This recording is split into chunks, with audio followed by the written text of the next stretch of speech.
In this video, I will be showing you how to create AI-style grungy candid photos with ChatGPT image generator. Let's get started. I start by opening my browser to a new tab and typing chatgpt.com into the address bar to head over to the website. Once the interface loads, I move my cursor over to the left sidebar and click on Open Sidebar to reveal the full menu layout. From here, I navigate down to the More option, click it, and then select Images from the pop-up menu to open up the specialized image workspace. Now, I click inside the main, Describe a new image text field to start typing out our detailed prompt. I want this image to look incredibly realistic and gritty, so I type, create a grungy candid street photo of a young person walking alone at night in the city.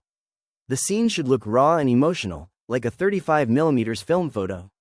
Add film grain, motion blur, dim street lights, wet pavement reflections, and slightly imperfect framing. Make it feel unposed, realistic, and cinematic. After reviewing the text to ensure all the stylized atmospheric elements are captured perfectly, I go ahead and click the Send button. The sidebar automatically collapses to give us a clean workspace. Now, we just pause for a moment as the system processes the request. And there it is. The initial image appears right on screen, showing a cinematic rear view of a character walking down a dimly lit, rain-slicked city street. I click directly on the image to open up the expanded viewer so we can check out the fine details. Next, I want to change the frame layout. I move my cursor to the top right of the viewer panel and click on the Aspect Ratio button. This brings up a drop-down menu with several size formats. I scroll down to the bottom option and click on Widescreen 16:9. The system takes the instruction, closes the viewer, and immediately starts analyzing and generating a new version based on this wide format. Just like before, we watch the progress bar cycle through sketching it out, making the first draft, setting the scene, and applying the polishing details. The updated widescreen image appears on screen, perfectly capturing that cinematic, gritty atmosphere in a broader frame. I click on this new image to pull it up in the viewer.